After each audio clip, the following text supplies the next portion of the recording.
फिर से आप सभी का इस YouTube चैनल पर स्वागत है। आज के इस वीडियो में कक्षा 12 विषय अर्थशास्त्र की पुस्तक समष्टि अर्थशास्त्र एक परिचय के अध्याय प्रथम पर चर्चा करने जा रहे हैं।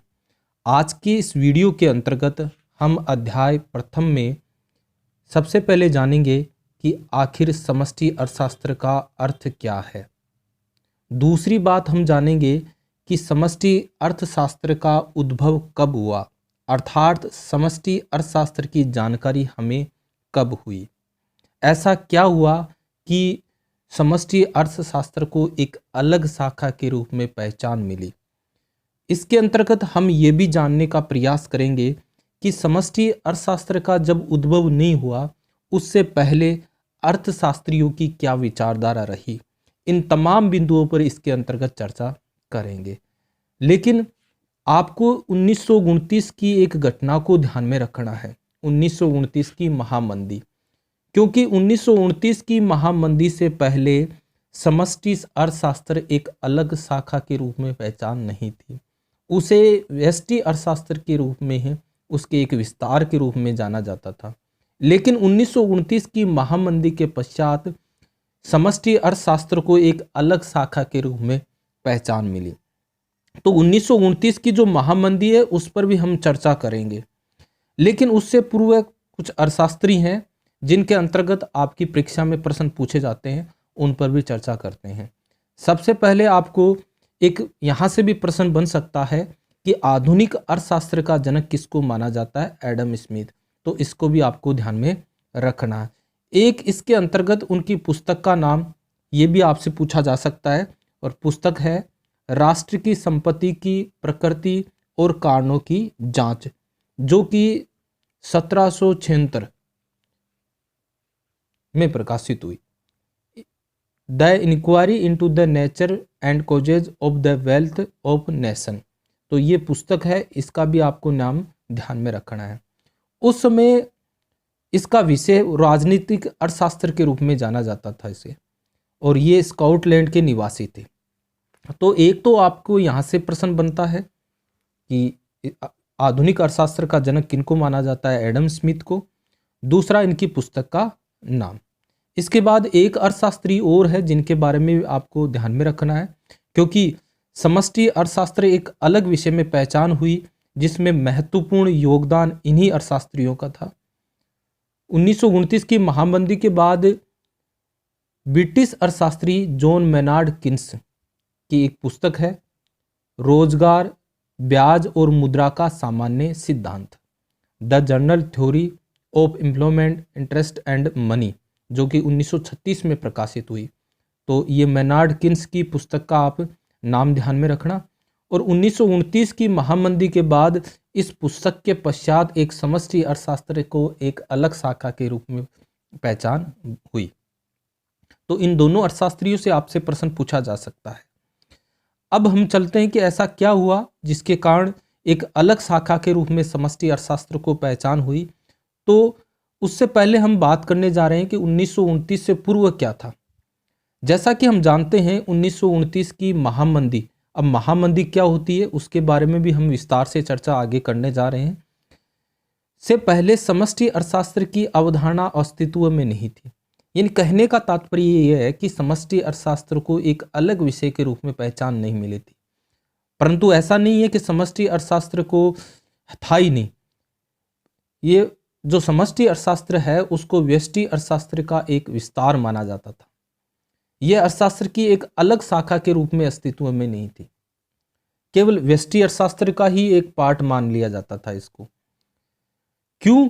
क्योंकि जो परंपरावादी है, जो पुराने जो अर्थशास्त्री है, क्लासिकी जो अर्थशास्त्री हैं, ये मानते थे कि संपूर्ण अर्थव्यवस्था के व्यवहार की व्याख्या करने के लिए व्यष्टि अर्थशास्त्र का सिद्धांत पर्याप्त है।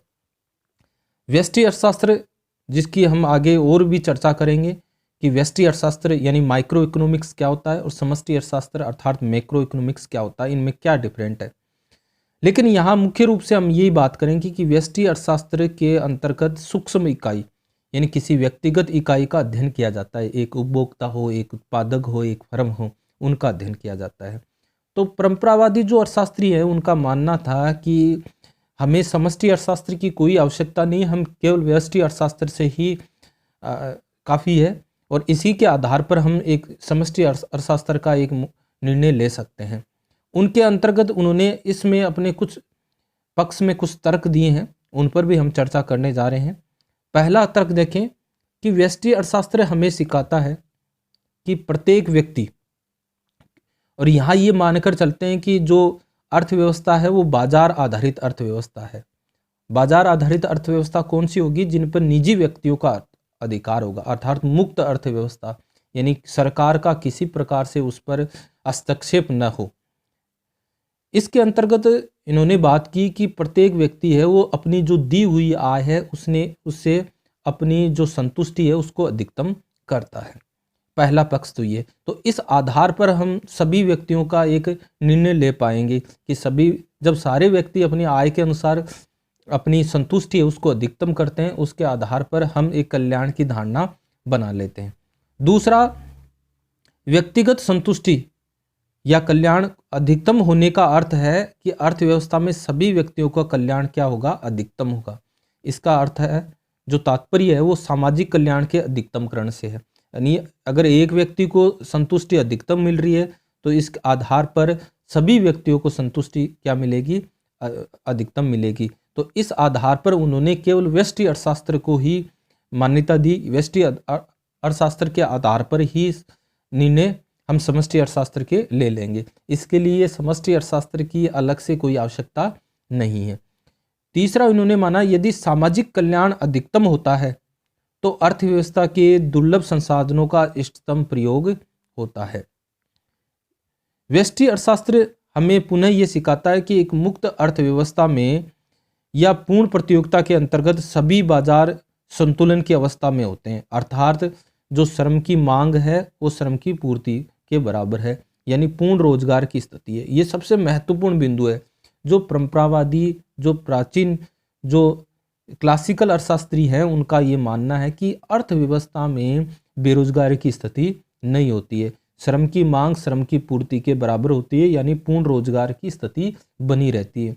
इसलिए समष्टि अर्थशास्त्र की कोई विशेष आवश्यकता नहीं बनती है। यदि फिर भी कहीं बेरोजगारी हो भी जाए तो ऐसी स्थिति में मजदूरी दर गिराकर पुनः पूर्ण रोजगार प्राप्त किया जा सकता है। अतः पूर्ण रोजगार बाजार अर्थव्यवस्था की एक सामान्य स्थिति है। बहुत ही महत्वपूर्ण बात है। जो क्लासिकल अर्थशास्त्री है उनका मानना था कि अर्थव्यवस्था में पूर्ण रोजगार की स्थिति बनी रहती है। अगर फिर भी कहीं बेरोजगारी होती है तो मजदूरी घटा दो। जब हम मजदूरी घटाएंगे, जैसे मान लीजिए कि 600 रुपये मजदूरी है और 600 से 400 रुपये मजदूरी कर देंगे तो और अधिक लोगों को रोजगार मिल जाएगा। जो व्यक्ति बेरोजगार हैं उनको वापस रोजगार मिल जाएगा। इस प्रकार पूर्ण रोजगार की स्थिति बनी रहती है। इसलिए जो परंपरावादी अर्थशास्त्री है उनका मानना था कि समष्टि अर्थशास्त्र की कोई आवश्यकता नहीं है, हम केवल व्यष्टि अर्थशास्त्र से ही काम चला लेंगे। एक व्यक्ति का हम व्यवहार देख लेंगे, उस व्यक्ति के व्यवहार के आधार पर हम समष्टि निर्णय ले लेंगे। जैसा कि हमने पहले पढ़ा था कि एक व्यक्ति, एक उपभोक्ता अपनी दी हुई आय के द्वारा अपनी जो उपयोगिता है, संतुष्टि है, उसको अधिकतम करता है। तो इस प्रकार से हम सभी व्यक्तियों का निर्णय ले लेंगे। लेकिन ये जो क्लासिकल अर्थशास्त्री है, जो परंपरावादी अर्थशास्त्री है, उनकी विचारधारा चलती रही, बड़े आराम से चलती रही। लेकिन समय आया 1929 की और विश्व पटल पर महामंदी हो गई। यानी महामंदी की स्थिति में वस्तुओं की कीमतें गिर गई, वस्तुओं की कीमतें बिल्कुल गिर गई, उत्पादन घट गया और रोजगार घट गया, मजदूरी भी घट गई। और इस प्रकार जैसा कि ऊपर हमने देखा कि जब मजदूरी घट जाती है तो ज़्यादा लोगों को रोजगार मिलता है, रोजगार में ज़्यादा लोग हम लगा सकते हैं। इस प्रकार हम पूर्ण रोजगार की स्थिति बनी रहती है। लेकिन 1929 की महामंदी में ये हुआ कि मंदी के अंतर्गत वस्तुओं की कीमतें घटी, मजदूरी घटी और साथ ही साथ बेरोजगारी में भी क्या हो गई? वृद्धि हो गई, बेरोजगारी बढ़ गई। लेकिन ऊपर हमने जब क्लासिकल विचारधारा है, जो परंपरावादी विचारधारा है, उसके अंतर्गत हमने ये देखा कि मजदूरी घटाकर हम रोजगार की स्थिति को पुनः बना सकते हैं, लेकिन ऐसा यहाँ नहीं हुआ। इसलिए एक नई विचारधारा उत्पन्न हुई। उसके अंतर्गत हम देखेंगे कि 1929 की महामंदी के दौरान क्या हुआ। 1929 की महामंदी के दौरान आर्थिक घटनाएं इस ढंग से सामने आई कि जो परंपरावादी विचारधारा है, जो क्लासिकल विचारधारा है, पूर्ण रूप से खंडन हुआ। उसकी विचारधारा बिल्कुल एक तरीके से विफल रही। इसमें निम्नलिखित बिंदु विशेष रूप से हैं। 1929 का जो दशक था उसमें महामंदी के कारण जो विश्व के जो विकसित देश है, प्रमुख देश हैं जैसे उत्तरी अमेरिका और यूरोप, वहाँ भारी बेरोजगारी उत्पन्न हो गई। लेकिन हमने ऊपर देखा परंपरावादी विचारधारा या क्लासिकल अर्थशास्त्री है, उनका मानना है कि अर्थव्यवस्था में बेरोजगारी होती ही नहीं। लेकिन 1929 की महामंदी के दौरान क्या हुआ, बड़ी मात्रा में लोग बेरोजगार हो गए, बेरोजगारी की स्थिति उत्पन्न हो गई। तो इस प्रकार जो ऊपर की जो विचारधारा है वो बिल्कुल उसमें फेल हो गई 1929 की महामंदी के दौरान।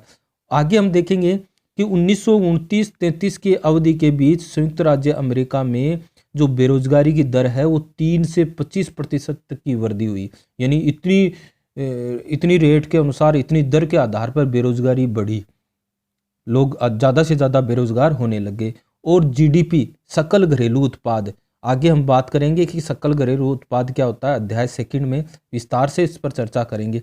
सकल घरेलू उत्पाद है, उसमें गिरावट होने के साथ रोजगार में भी गिरावट हुई। जीडीपी भी घटी, देश की आय भी घटी और रोजगार भी घट गया। और 1929-33 की अवधि के बीच जो संयुक्त राज्य अमेरिका की जीडीपी में लगभग 33% की गिरावट हुई है।